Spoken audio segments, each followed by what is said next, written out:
Imagine the greatest city in the world. For 1,000 years, it was the light of civilization, the last ember of the Roman Empire, protected by walls that were said to be unbreakable. In the year 674, that light was about to be extinguished.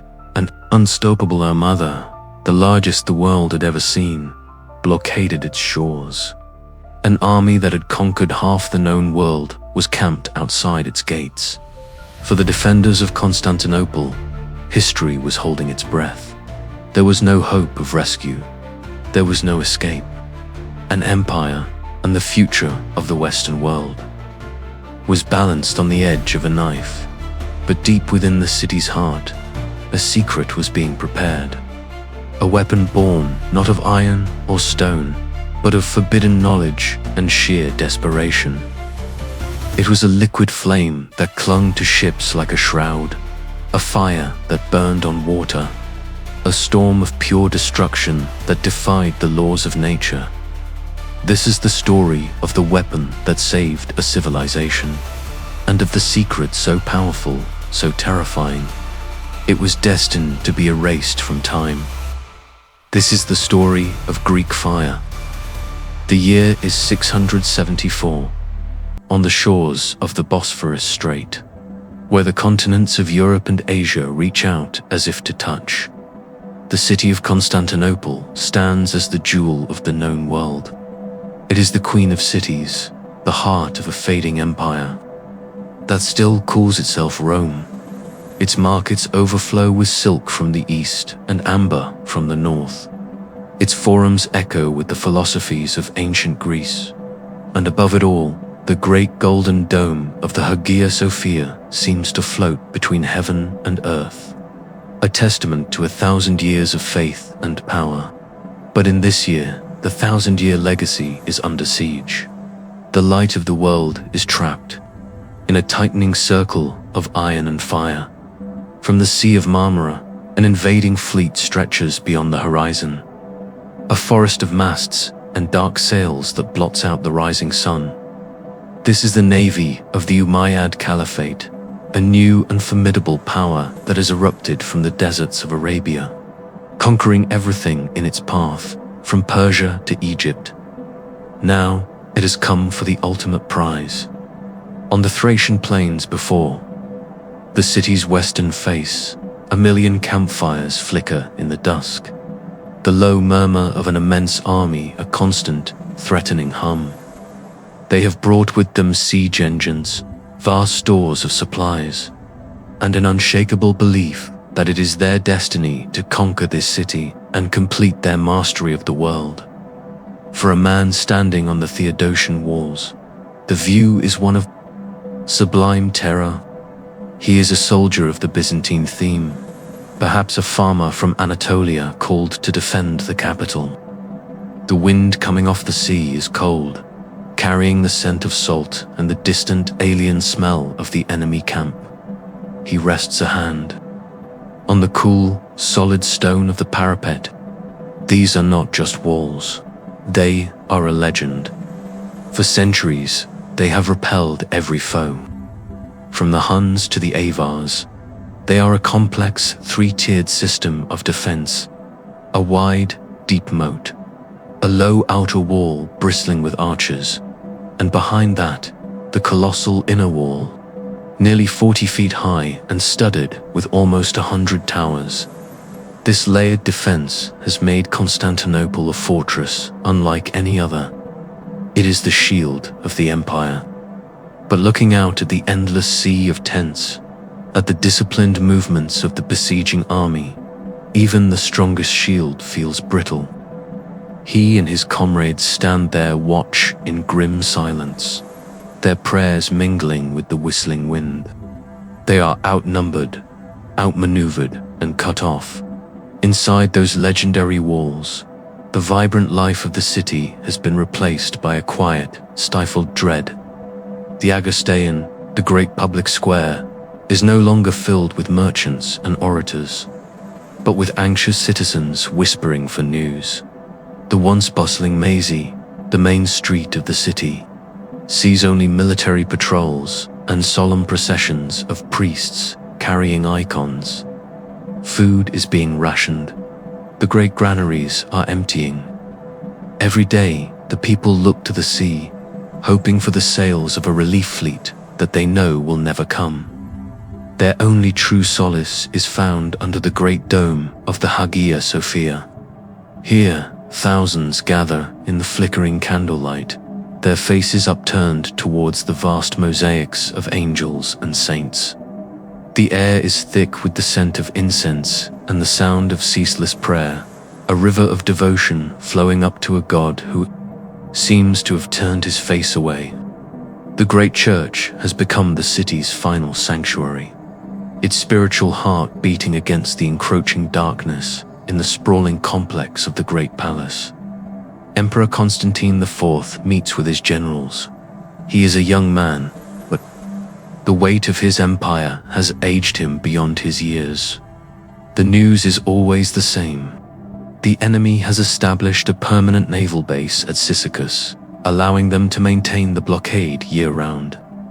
Attempts to break out have failed, costing them precious ships and even more precious lives. The army outside the walls is too large to confront in open battle. The treasury is being drained to pay the soldiers who remain. Time is not on their side.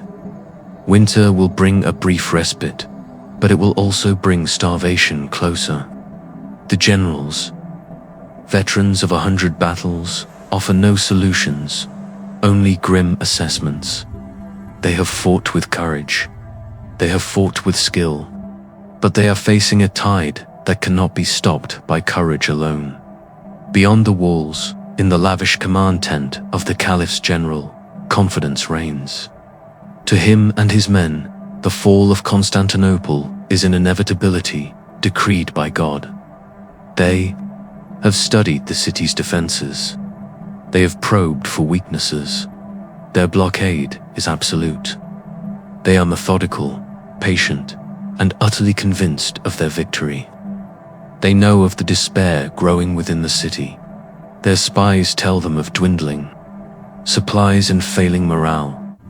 They will not rush into a foolish assault against the mighty walls. They will simply wait. They will let hunger and hopelessness do the work for them. The city is a ripe fruit, and they need only to wait for it to fall into their hands. Every evening, their call to prayer rings out across the plains, a sound that strikes fear into the hearts of the defenders. For it sounds like a death knell for the Christian world back in the candlelit gloom of the emperor's private study. The final options are laid bare. There are none. The reports lie on the table, each one a testament to a slow, grinding defeat. It is in this moment of absolute darkness, when prayer seems unanswered and steel has proven insufficient, that an old advisor speaks. He speaks not of armies or navies, but of a man, a refugee named Kallinikos, an architect. Some called him an alchemist, said others. He had fled the city of Heliopolis in Syria when it fell to the caliphate years ago, and he had brought with him a secret, a formula. He spoke of a fire that could not be quenched, a liquid substance that clung to wood and flesh, and whose fury was only enraged by water. The generals are skeptical. It sounds like madness, a charlatan's trick. But desperation is a powerful acid that dissolves doubt. In the exhausted silence of the room, the emperor looks not at his generals, but into the flickering flame of the candle before him. He imagines that flame becoming a torrent, a river of fire unleashed upon his enemies. It is a terrible vision. It is a desperate gamble. It is all he has left. He lifts his gaze, his eyes hard as flint, and gives the quiet command that will change the course of history. Summon this Kallinikos. Let him begin the work.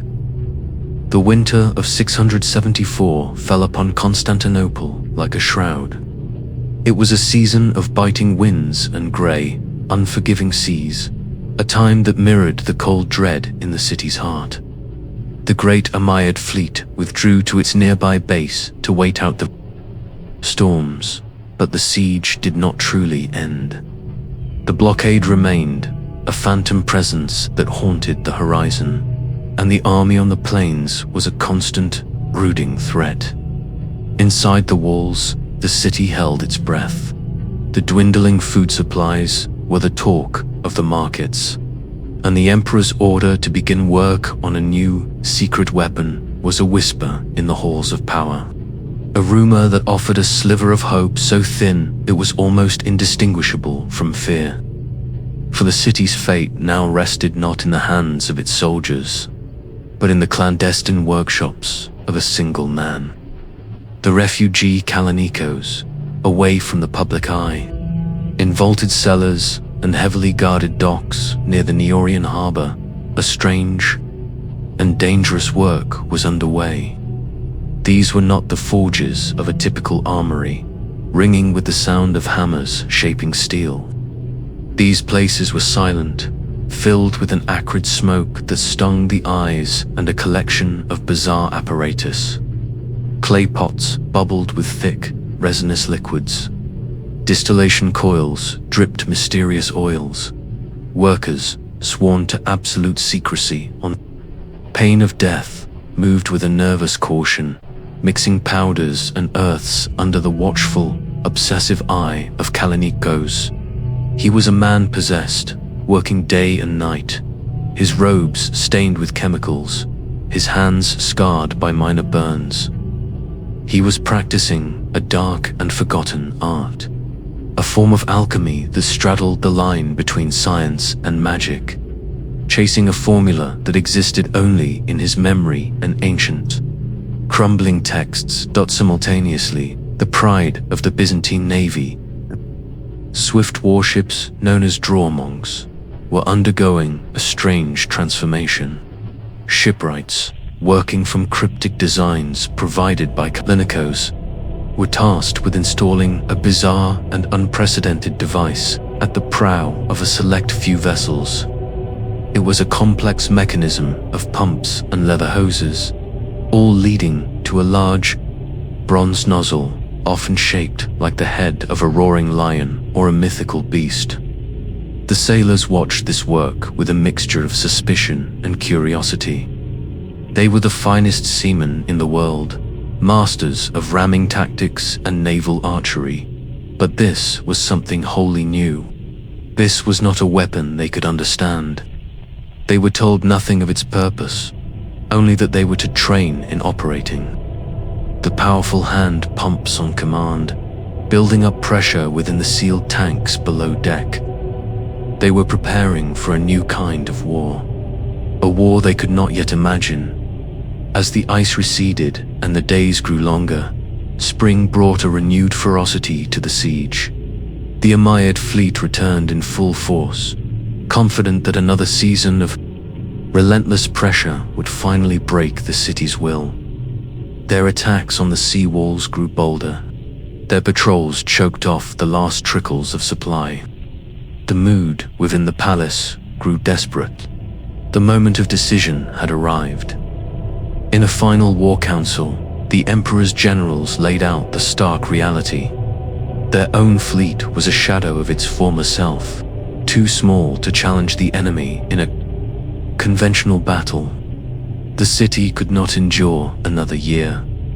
It was then that Kalanikos was brought before them. He announced that his work was complete, the formula was perfected, and the siphons were ready. A heated debate erupted. The admirals were deeply skeptical. To sail their few remaining ships into the heart of the enemy armada armed with an untested weapon seemed like madness. What if the substance was not as powerful as the alchemist claimed? What if the pumps failed under the pressure of battle?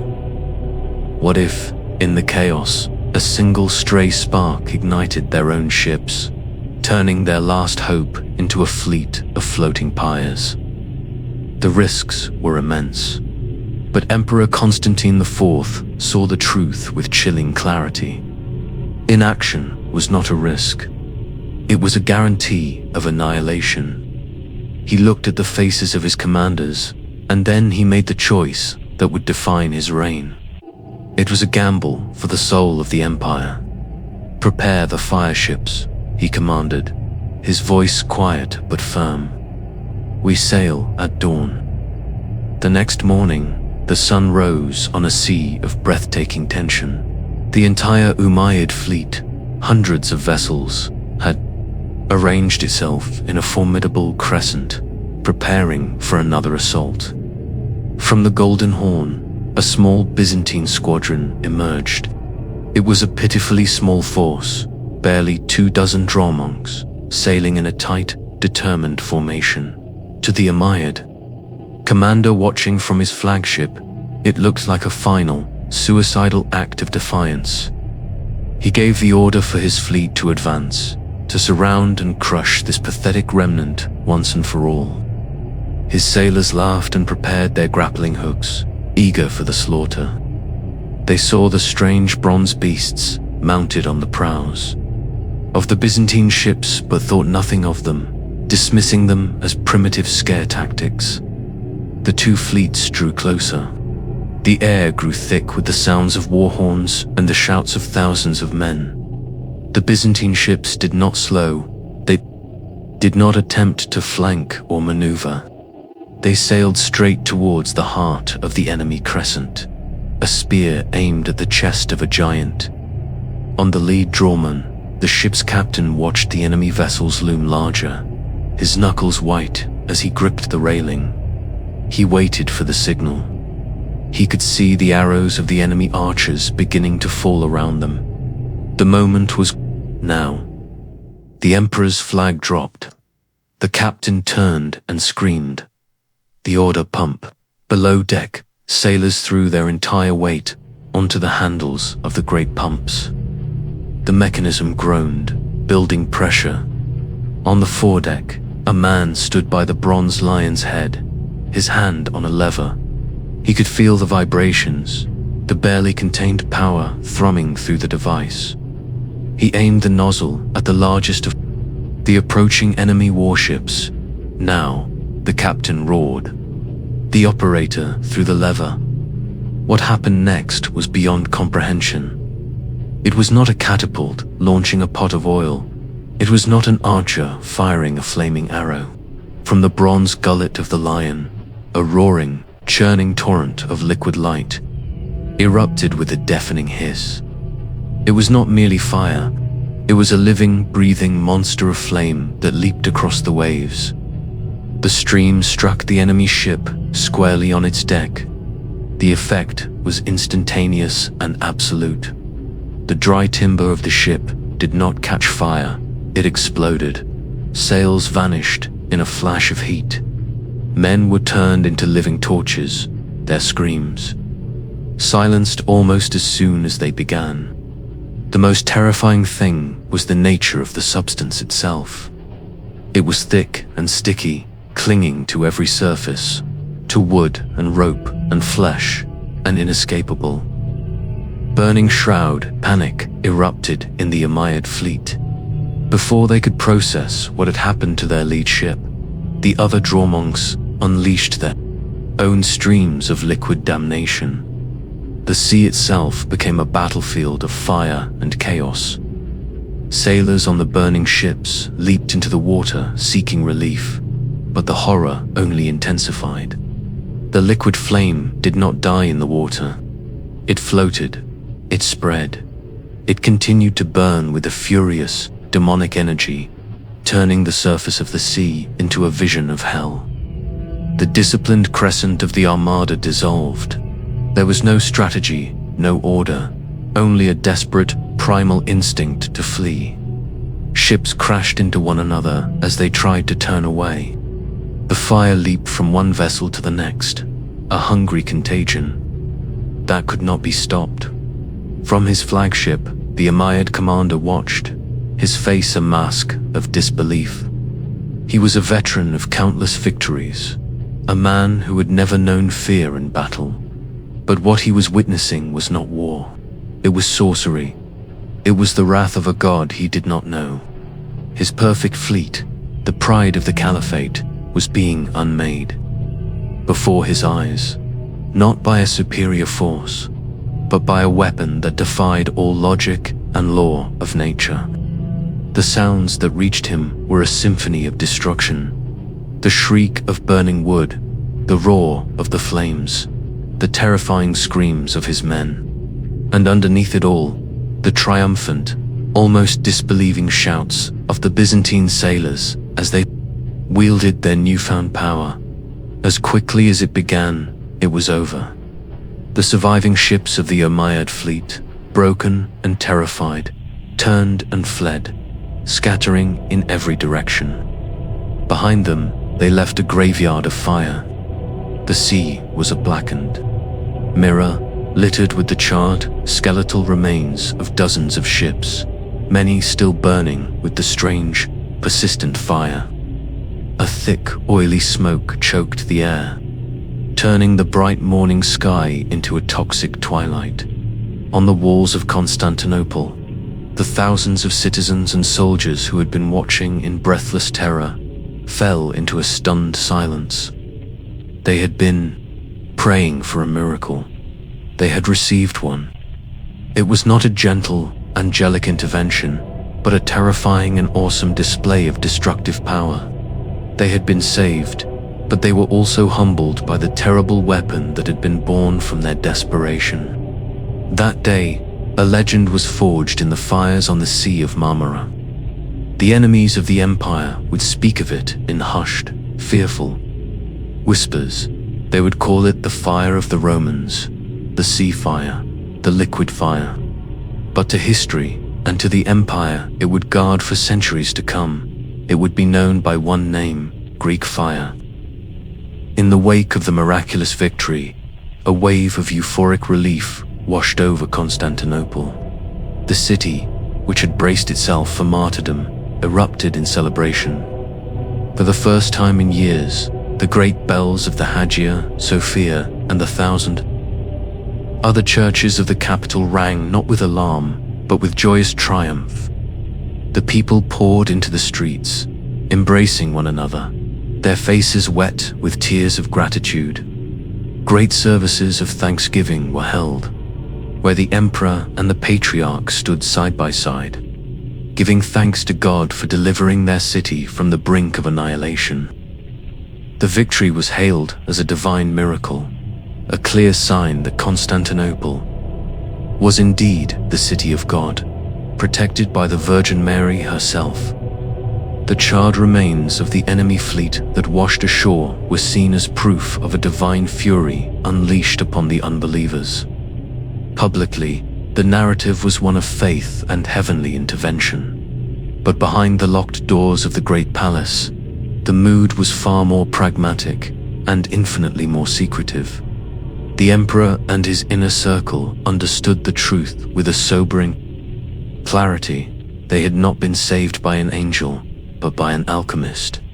Their salvation came not from heaven, but from a bubbling pot of naphtha and resin. They now possessed a weapon of unprecedented power, a war-winning, empire-saving advantage that no other nation on earth could replicate.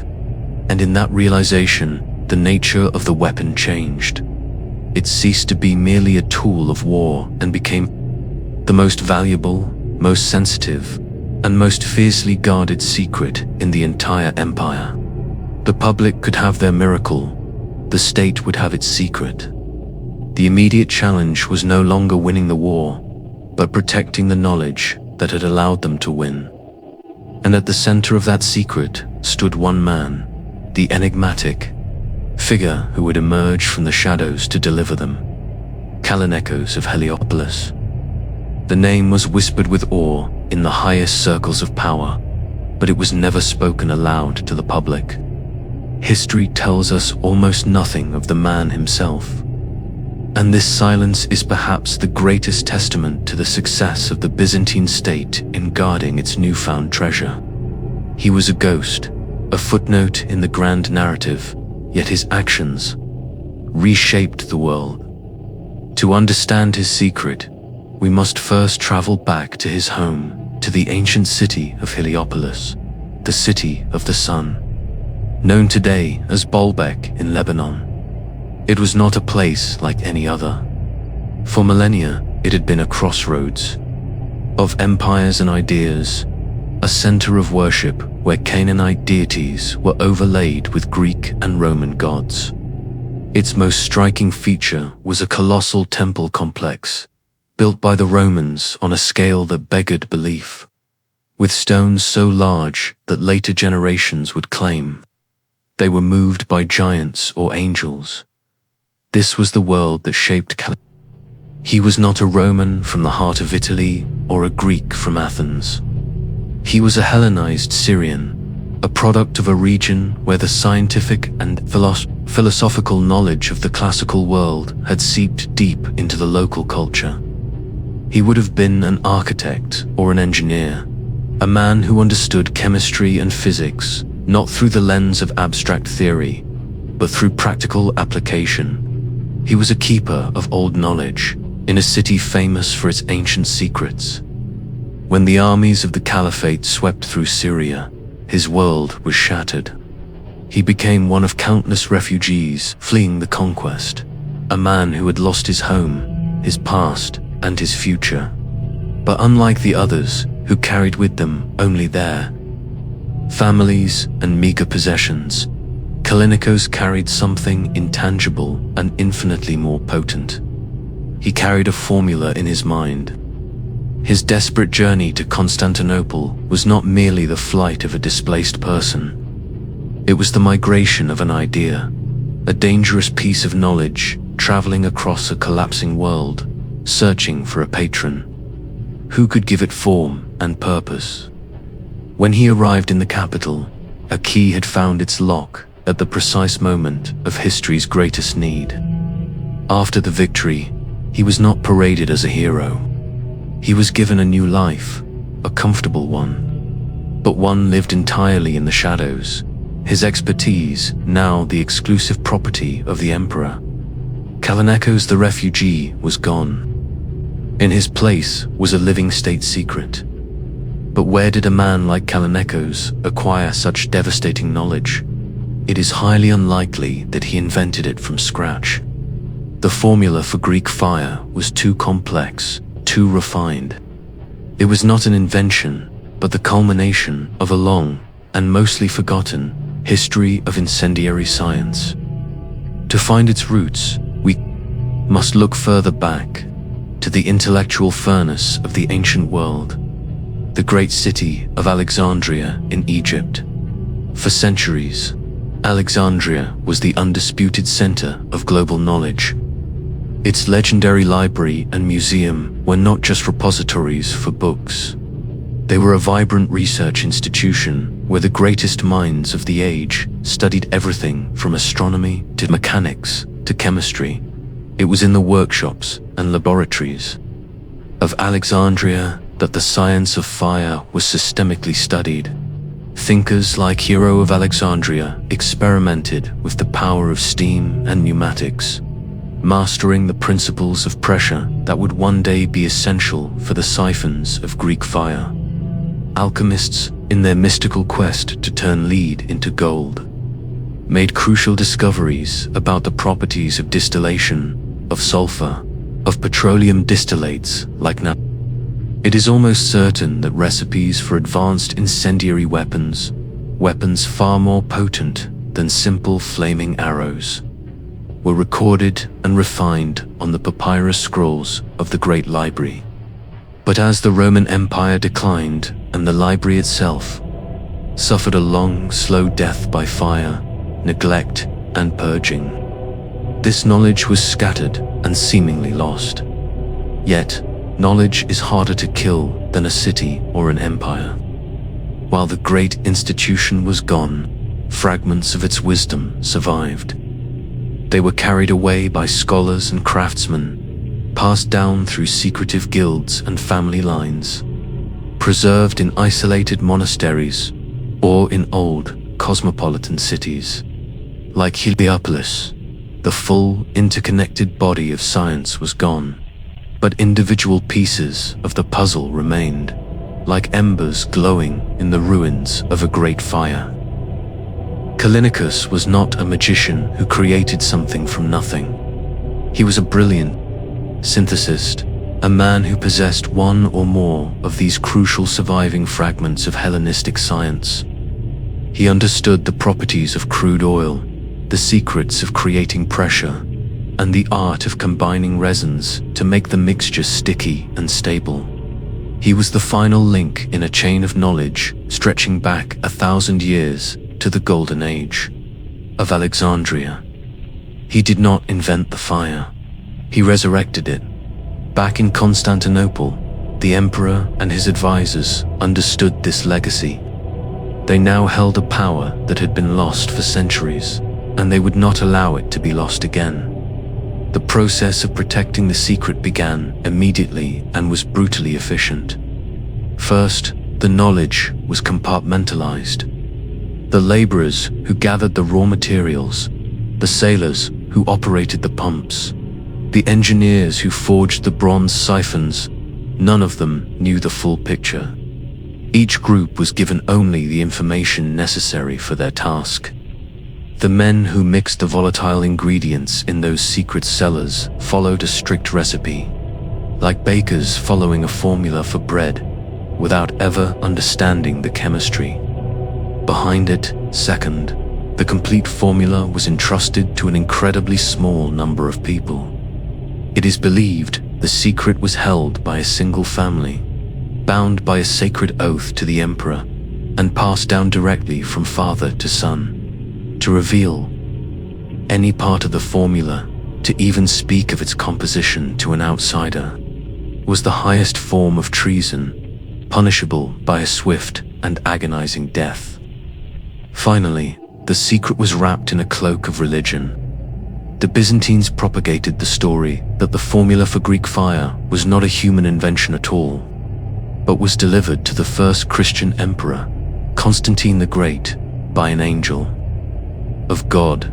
It was a divine gift, they claimed, to be used only by the chosen people of Constantinople for the sole purpose of defending Christendom. This masterstroke of propaganda turned the act of protecting the secret into a sacred duty. To betray it was not just treason against the state, but a blasphemy against God himself. And so the weapon that had been revealed to the world in a terrifying display of light and fury had its heart, its true nature, pulled back into the deepest darkness. It became an enigma, a power that all could see but none could comprehend.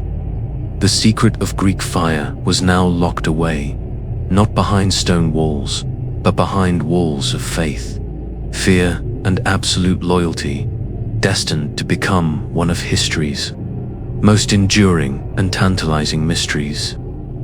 The victory of 678 was not an end, but a beginning.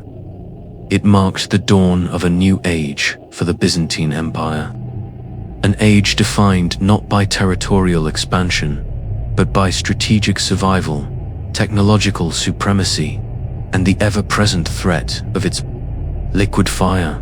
The secret that Callinicos had resurrected was now the cornerstone upon which the entire military and geopolitical doctrine of the empire would be rebuilt. Naval warfare in the Mediterranean would never be the same again. The old tactics of ramming, shearing off enemy oars, and boarding actions, the brutal close-quarters combat that had defined sea battles since the time of the ancient Greeks, were now secondary. The new doctrine was one of psychological terror, an overwhelming destruction from a distance. The Byzantine fleet was no longer simply a navy. It had become a fleet of executioners. At the heart of this new doctrine was the Mung, the premier warship of the empire, now redesigned to be the perfect delivery system for Greek fire. Imagine a vessel built for speed and agility, lower in the water than the bulky warships of its enemies, powered by 2 banks of oarsmen and a large lateen sail. The Droman was the predator of the medieval sea. It could outmaneuver and outpace nearly any ship afloat, And now, mounted at its prow, was the bronze siphon, the lion's head, the terrible instrument of the state's wrath. The goal was no longer to engage in a prolonged battle of attrition. The new strategy was surgical and terrifying. A squadron of drawmans would approach an enemy fleet, using their superior speed to dictate the terms of engagement. They would strike quickly, unleashing their torrents of fire at the most opportune moment, sowing chaos and panic. Then, just as quickly, they would retreat, leaving behind a scene of fiery devastation, their enemies too broken and demoralized to give chase. The psychological impact of this strategy was immeasurable. The sight of a Drawmon squadron on the horizon became a harbinger of doom. The roar of the siphon became a sound from hell. The Empire learned that the fear of the flame could be as powerful a weapon as the flame itself. For 40 years, this fear kept the heart of the Empire safe. But the Umayyad Caliphate was a proud and powerful entity, and the humiliation of their first defeat was a wound that never healed. They rebuilt their navy, learned from their mistakes, and in the year 717 they returned. This time, it was not just an invasion. It was an apocalypse. The force that arrived at the gates of Constantinople was, by some accounts, the largest expeditionary force in human history up to that point. An army of well over 100,000 men, accompanied by a staggering armada of more than 1,700 ships, came to finish the job that had been started a generation earlier. They came not just to conquer the city, but to erase the Byzantine Empire from the map. The new emperor, Leo III, a brilliant general from the Isaurian dynasty, now faced a threat even greater than the one his predecessor had overcome. The massive Umayyad fleet blockaded the Bosphorus. Their numbers, so great they turned this strait into a city of ships. But Emperor Leo was a cunning strategist. He knew he could not win a conventional battle. He had to rely on the Empire's secret weapon and his own people's unbreakable will. He allowed a portion of the enemy fleet to enter the Golden Horn, luring them into the confined waters of the city's harbor. Then, when they were trapped, he sprung the trap. The Byzantine draw monks, which had been hiding in the city's coves, emerged. The scene from 40 years prior was repeated, but on a grander, more terrible scale. The narrow waters of the Golden Horn were turned into a cauldron of fire. The Umayyad ships, packed closely together, had no room to maneuver, no path of escape. The liquid flame leaped from vessel to vessel, creating a firestorm that consumed the vanguard of their navy. The siege ground on through the brutal winter of 718, one of the harshest in memory. The besieging army, unprepared for the heavy snow and freezing temperatures, was devastated by starvation and disease. Yet their navy, though wounded, still held the blockade. The decisive moment came in the spring, as supply fleets arrived from Egypt and North Africa to reinforce the besiegers. Emperor Leo unleashed his fire ships once more. In a series of daring, coordinated attacks, the Byzantine Drawmons systematically hunted down and destroyed the enemy reinforcements. They were like wolves preying on a vast, lumbering flock. The Caliphate's navy, despite its overwhelming numbers, was technologically and tactically outmatched.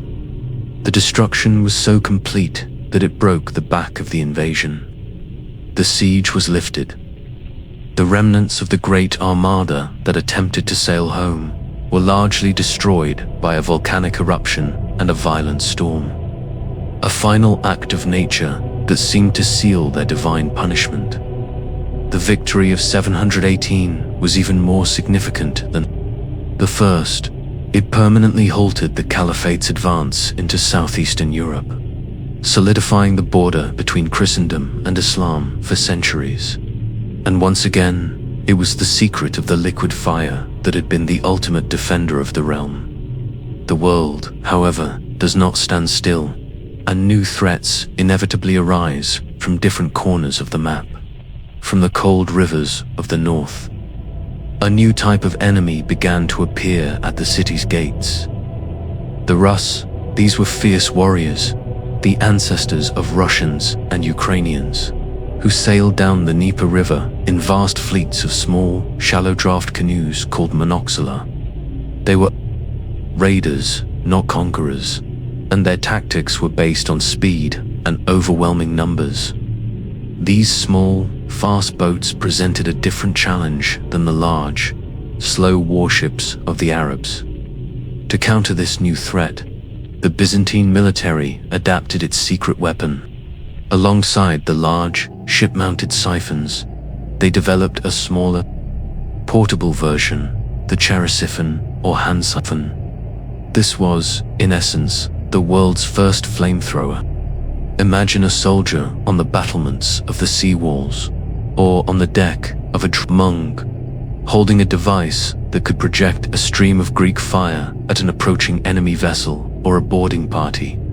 This innovation gave the Byzantines terrifying flexibility in close quarters combat. In the Great Rus Raid of 941, this evolved technology was put to the test. The Rus fleet, said to number in the thousands, arrived expecting to plunder a weakly defended city. Instead, they were met by the imperial fleet. The Byzantine dromuns did not give the Rus time to use their numbers. They fired their great siphons from a distance, incinerating entire flotillas of the wooden canoes at once. Any who survived and drew close were met by soldiers wielding the hand siphons, sweeping the decks of the Rus boats with fire. The defeat was so catastrophic, so utterly terrifying, that the Rus would not dare to launch another major assault on the city for generations. For nearly 500 years, from the 7th to the 12th century, this was the reality of power. In the Eastern Mediterranean, the Byzantine Empire survived, and often thrived, because it held a monopoly on a weapon that could not be countered. The secret of Greek fire was the guardian of the capital, the protector of its trade routes, and the ultimate guarantor of its sovereignty. Numerous attempts were made to replicate it. Arab, Russian, and later, Western European alchemists and engineers tried desperately to unlock the formula. Captured siphons were studied, but they were useless without the precious fuel, Byzantine. Prisoners were tortured, but the secret was held by so few that they revealed nothing. With every victory, the legend grew. The story of the angel delivering the formula to Constantine the Great became an accepted historical fact. The fire was not just a product of chemistry. It was a manifestation of God's will, a holy weapon for a holy empire. As long as the secret was kept, Constantinople believed it could never truly fall.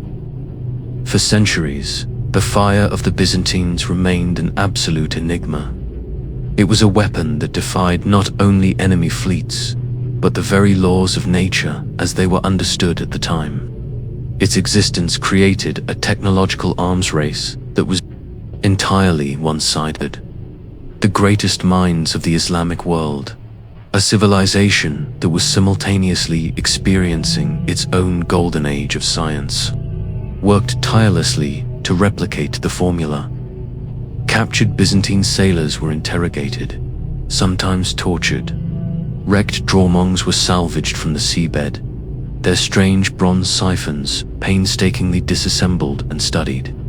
But it was all for nothing. The weapon itself could be captured, but the secret of its soul, the living liquid it contained, remained stubbornly elusive. To understand why this formula was so impossible to reverse engineer, we must first appreciate the unique and seemingly magical properties that made it so formidable. First, it was a liquid, capable of being stored and then projected through a machine. Second, it ignited with a terrifying ferocity, creating not just a fire, but an explosion of heat and light. Third, and most famously, it was hydrophobic. It could not be extinguished by water. In fact, all accounts suggest that water only made the inferno more violent, spreading the flames across the surface of the sea. Fourth, it was a viscous, adhesive substance. It did not splash off its targets, but clung to them like burning glue, ensuring total destruction of wood, sail, and flesh.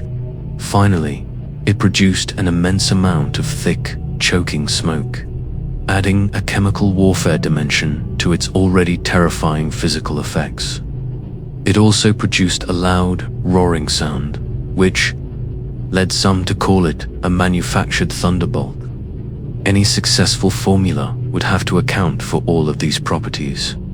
And though the definitive recipe was lost to time, centuries of historical analysis and modern chemical science have allowed us to peer through the smoke and make a highly educated guess at its composition. The foundational ingredient, the prime suspect upon which almost all theories are built, is a substance the Byzantines called naphtha. Today, we would know it as crude oil or petroleum. This might sound impossibly advanced for the medieval world, but the Byzantines had ready access to it. For thousands of years, natural petroleum seeps places where crude oil bubbles up to the surface of the earth were known to exist throughout the Middle East and around the shores of the Black Sea, territories well within the empire's sphere of influence. Ancient writers like Pliny and Strabo had described these springs of Median oil and their flammable properties. The Byzantines didn't need to drill for oil. They simply needed to gather what the earth itself provided. This crude oil provides the perfect base for Greek fire. It is naturally a liquid. It is highly flammable, and most importantly, it is less dense than water, meaning it will float and continue to burn on the surface of the sea. This single ingredient explains two of the weapon's most critical characteristics. But naphtha alone is not Greek fire. While it burns well, it does not burn with the explosive, unquenchable fury described in the historical accounts. It is too thin, and its ignition temperature is relatively high. Kallinikos did not simply load crude oil into his siphons. He used it as a canvas, and upon this canvas, he painted a masterpiece of chemical destruction by adding a carefully selected cast of supporting ingredients. The first and most certain of these additives was pine resin. The resin collected from pine and fir trees was a common material in the ancient world, used for everything from caulking ships to making torches. When heated and mixed with naphtha, pine resin would act as a powerful thickening agent. This is the ingredient that almost certainly gave Greek fire its infamous stickiness, transforming the thin crude oil into a thick, syrupy gel. This gel would adhere to any surface it touched, making it impossible to scrape off. The resin would also act as a stabilizer, allowing the volatile naphtha to be stored more safely, and would significantly increase the burning temperature and duration of the fire. The mixture was no longer just burning oil. It was a form of medieval napalm to this thickened base. Other accelerants were added. Sulfur, the yellow brimstone rock mentioned in ancient texts, was almost certainly part of the recipe, known since antiquity for its use in incendiary devices. Sulfur burns with an intense blue flame and a very high temperature. More importantly, it produces a suffocating, toxic smoke sulfur dioxide that would have incapacitated enemy sailors and made firefighting impossible. Sulfur also lowers the ignition point of the entire mixture, making the volatile concoction easier to light at the crucial moment. But the real genius The ingredient that likely elevated Greek fire from a mere incendiary to a legendary soup may have been quicklime, also known as calcium oxide. Quicklime is produced by heating limestone in a kiln, a simple process known to the ancient world. On its own, it is not flammable. However, it possesses one extraordinary property. When it comes to an intense, rapid exothermic reaction, generating an incredible amount of heat, temperatures can instantly spike to over 1500 degrees Fahrenheit, or 800 degrees Celsius, more than enough to ignite the petroleum and sulfur in the mixture. This provides a chillingly elegant explanation for the weapon's most magical property. Imagine the complete mixture natha, resin, sulfur, and powdered quicklime being projected from the siphon. The moment this stream hit the water of the sea, or the moment panicked sailors tried to douse it with buckets of water, the quicklime would react, and the entire concoction would spontaneously and violently erupt into flames. It was a weapon that ignited itself with the very substance its victims used to try and fight it. Another powerful candidate for a key ingredient is saltpeter, or potassium nitrate. This is the same crystalline substance that would later form the basis of gunpowder. Saltpeter is a powerful oxidizer, meaning it carries its own supply of oxygen into a chemical reaction. A fire fueled by a mixture containing saltpeter would be incredibly difficult to smother. It could burn in low-oxygen environments and would not be easily choked out by smoke. Its inclusion would have added to the sheer ferocity and seemingly unstoppable nature of the flames. The Byzantine alchemists, in perfecting the formula for Greek fire, were standing on the very precipice of the discovery of gunpowder, hundreds of years before it would appear in Europe. Yet, to focus only on the chemical formula is to miss half of the secret. The genius of Greek fire was that it was not just a recipe. It was a complete, integrated weapons system. The liquid was the soul, but the siphon was the body, and one was useless without the other. The siphon was a masterpiece of mechanical engineering. It consisted of a heated cauldron to keep the resinous mixture at the correct, viscous temperature, preventing it from solidifying in the pipes. Below this was a sophisticated pump, worked by a team of men that could build up immense pressure. This pressure was the key to projecting the liquid in a stream rather than a blob, allowing it to be aimed with terrifying accuracy over a significant distance. The entire apparatus, from the tank to the pump to the bronze nozzle, had to be perfectly sealed to prevent leaks that would prove fatal to the operators.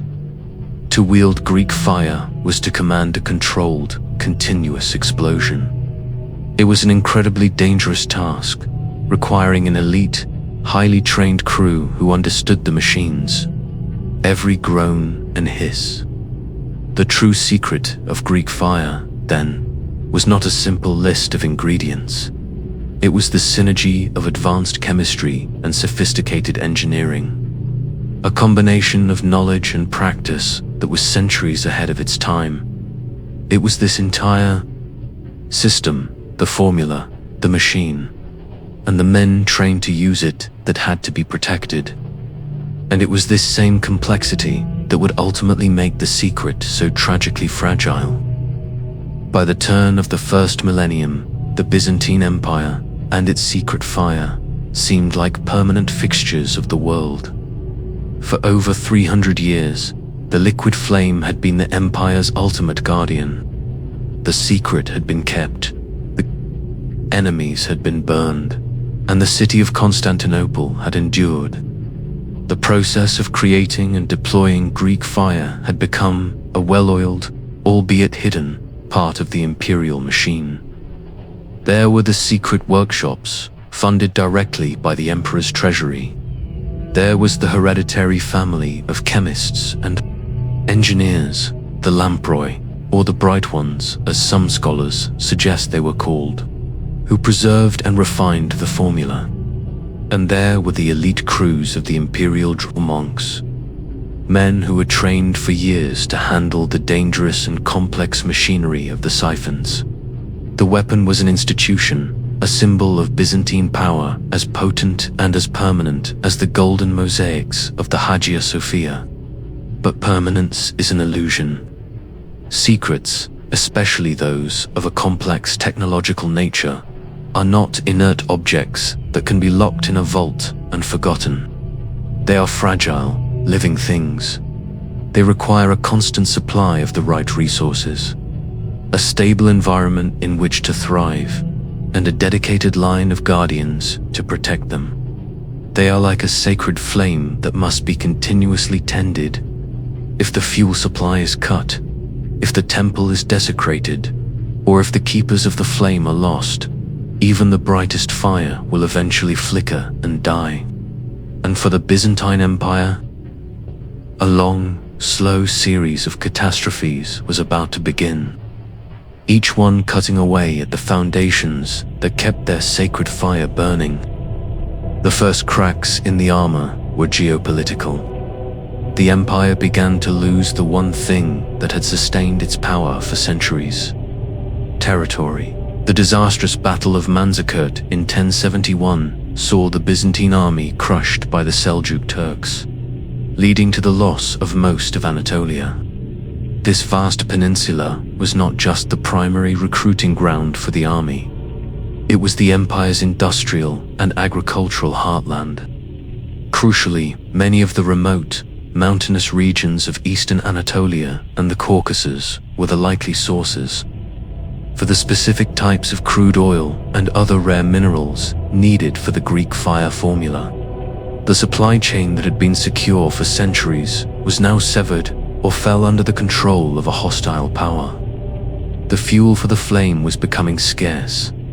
This territorial loss led to an inevitable economic decline. Without the tax revenues and resources of Anatolia, the once overflowing imperial treasury began to empty. Maintaining the Greek fire program was an incredibly expensive endeavor. It required funding for the secret workshops, the acquisition of rare and costly materials, the construction of specialized warships, and the salaries of the elite crews. As the empire grew poorer, emperors were forced to make impossible choices. Perhaps they reduced the number of active fire ships in the fleet.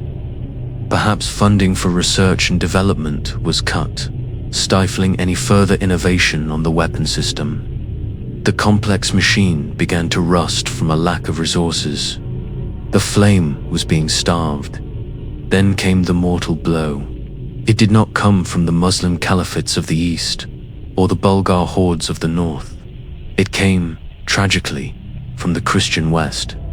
In the year 1204, the armies of the Fourth Crusade, ostensibly on their way to the Holy Land, were diverted to Constantinople, motivated by a toxic combination of religious animosity, political greed, and commercial rivalry with the Venetians. The Crusaders did the unthinkable. They attacked and conquered the greatest Christian city in the world. The 3-day sack of Constantinople that followed was a cataclysm from which the Byzantine Empire would never truly recover. It was an orgy of destruction that extinguished 1,000 years of culture and knowledge. The Crusaders were not conquerors who sought to preserve the city's institutions. They were looters. The great libraries, including the Imperial Library that contained the last remnants of the knowledge of ancient Greece and Rome, were burned. Palaces and monasteries were stripped of their relics and treasures. The city's population was slaughtered. In this inferno of chaos, the delicate centuries-old infrastructure that supported Greek fire was utterly and irrevocably shattered. The secret workshops were undoubtedly destroyed. The records of the supply chain were lost. Most devastatingly, the hereditary line of chemists and engineers, who held the formula in their minds and in their private texts, was almost certainly broken. They would have been killed in the violence, or scattered to the winds as refugees, their knowledge dying with them. The perfect, unbroken chain of secrecy, passed from father to son for 500 years, was snapped in a matter of days. When the Byzantines finally recaptured their capital 57 years later, they were emperors of a ghost. The city was impoverished, depopulated, and in ruins. They were a shadow of their former selves, ruling a fragmented and weakened state. And the secret of the true, advanced Greek fire was gone. They still possessed knowledge of simpler, incendiary weapons, basic mixtures of oil and pitch that they continued to use, but these were a pale imitation of the original. The complex, pressurized, water-igniting superweapon of the Golden Age, the complete system of advanced chemistry and engineering, had vanished. The institutional memory was erased. They were like modern engineers trying to operate a complex machine with no blueprints, no fuel, and no understanding of the science behind it. The final factor in the disappearance of Greek fire was the quiet arrival of a new, more revolutionary technology. While the late Byzantine Empire struggled to survive, a new sound was beginning to echo across the battlefields of the world. The roar of gunpowder, carried westward from China. This explosive black powder offered a new paradigm in warfare. Cannons were simpler to produce than the complex siphons. They were more versatile, devastating in sieges against stone walls where Greek fire was largely ineffective, and their destructive potential was far greater. For the impoverished, struggling Byzantine emperors of the 14th and 15th centuries, investing their scarce resources in the new, accessible technology of cannons and firearms made far more strategic sense than trying to resurrect a lost, expensive, and complicated art. The world of warfare had evolved. The age of alchemical fire was giving way to the age of explosive force. The flame was not only lost, it was becoming obsolete. And so, the story of Greek fire ends with a profound and tragic irony.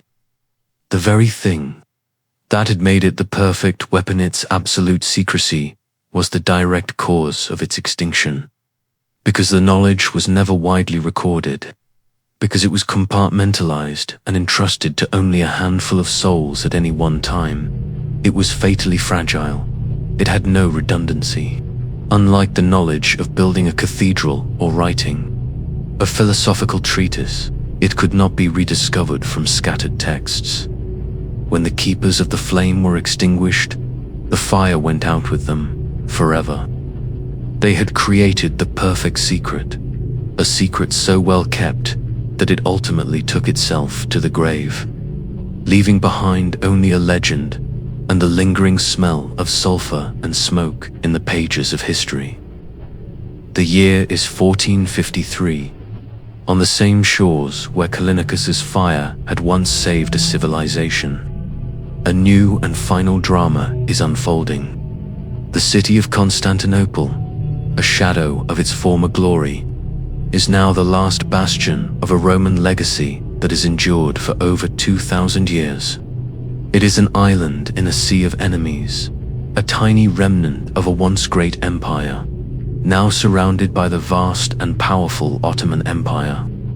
The new emperor, Constantine XI, shares a name with the city's founder, and he is destined to be its last. Outside the Theodosian walls, the young and ambitious Sultan, Mehmed II, has assembled one of the largest armies the world has ever seen. But his greatest weapon is not the number of his men. It is a new and terrible technology that has rendered the old ways of war obsolete. Mehmed has brought with him a siege train of colossal cannons, the most powerful artillery ever created. One of them, the Great Turkish Bombard, is a monster. Of bronze so large, it takes hundreds of men to move, and it can hurl a stone ball weighing over 1,000 pounds more than a mile. Day after day, These cannons pound the legendary walls of Constantinople, the same walls that had stood unconquered for 1,000 years. The sound is a continuous, earth-shattering thunder. The mighty stone walls that had repelled countless foes are being pulverized into dust. The defenders, a small and vastly outnumbered force of Byzantines and their Genoese allies, fight with a courage born of pure desperation. They patch the walls at night, they make daring raids, they pray for a miracle. But they do so without the one weapon that had saved their ancestors in their darkest hours in this final, agonizing siege. The absence of Greek fire is a palpable ghost. The Ottoman navy blockades the Golden Horn, but there is no Byzantine fire fleet that emerges to burn them from the sea. The Ottoman soldiers who storm the crumbling walls are met with swords, arrows, and simple pots of boiling pitch, but not with the terrifying, handheld Saracens that had once repelled the Rus. We are left with one of history's most poignant questions. What if they had still possessed the secret? What if a handful of draw monks, armed with the true, advanced Greek fire, had sailed out to meet the Ottoman fleet? They could have certainly broken the naval blockade, but could they have saved the city? The answer, tragically, is almost certainly no. The secret fire, a weapon designed to destroy wooden ships, would have been useless against Mem's giant cannons and the unbreachable wall of cannonballs they fired. The world had changed. The age of gunpowder had arrived, and the age of alchemy was over. The absence of the fire was not the cause of the fall, but a symbol of it. The empire was facing its end without its divine guardian, without its most sacred secret, armed only with courage against the inevitable tide of history to truly understand the legacy of Greek fire. We must look beyond the final, tragic siege. Its importance is not measured in the battles it did not fight at the end, but in the world it created by winning the battles at the beginning. The weapon's true impact was not just military, it was civilizational. By twice repelling the massive, well-organized sieges of the Umayyad Caliphate in the 7th and 8th centuries, Greek fire did more than save a city. It saved an entire world. At that moment in history, the Caliphate was the most dominant military and political force on earth. Had Constantinople fallen, there was no other power in southeastern Europe capable of stopping their advance. The path into the European heartland would have been wide open. By holding the eastern gate of Christendom for centuries, the Byzantine Empire, empowered by its secret fire, acted as a shield. It provided a crucial buffer, a wall of fire and faith that allowed the still fractured and developing kingdoms of Western Europe the time they needed to coalesce and grow. And by serving as this shield, the empire preserved a precious inheritance. Within the walls of Constantinople, protected by the liquid flame, the scribes and scholars of Byzantium continued their work. They painstakingly copied and studied the great works of ancient Greece and Rome, the philosophy of Plato and Aristotle, the histories of Herodotus, the science and mathematics of Euclid and Ptolemy. While much of this knowledge was forgotten or ignored in the West during the Dark Ages, it was kept alive in Constantinople. When the Byzantine Empire finally began to crumble, its scholars fled westward, bringing these priceless texts with them. This flood of recovered ancient knowledge was a key factor in sparking the Italian Renaissance, which in turn gave birth to the modern age. In this sense, Greek fire did not just preserve an empire, it indirectly preserved the intellectual DNA of the Western world, guarding the bridge of knowledge that connected the ancient world to our own. Today, the Byzantine Empire is gone, and the precise formula for its fire is lost to the mists of time. But the legacy of this incredible weapon endures, having transcended history to become a powerful archetype in our collective imagination. It is the original lost superweapon, the first and most tantalizing example of a forgotten, ancient high technology. Its story has echoed through the centuries, inspiring countless tales of secret formulas and alchemical weapons. Nowhere is this echo louder than in the world of modern fantasy. In George R.R. Martin's epic series, A Song of Ice and Fire, and its television adaptation Game of Thrones, the city of King's Landing is defended by a substance called wildfire. The description is chillingly familiar. It is a volatile, green liquid, created by a secretive guild of alchemists.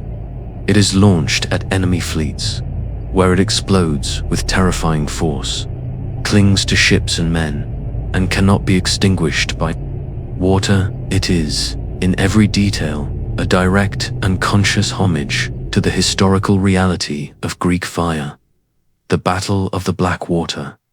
In the story is a fantasy retelling of the great naval battles at Constantinople.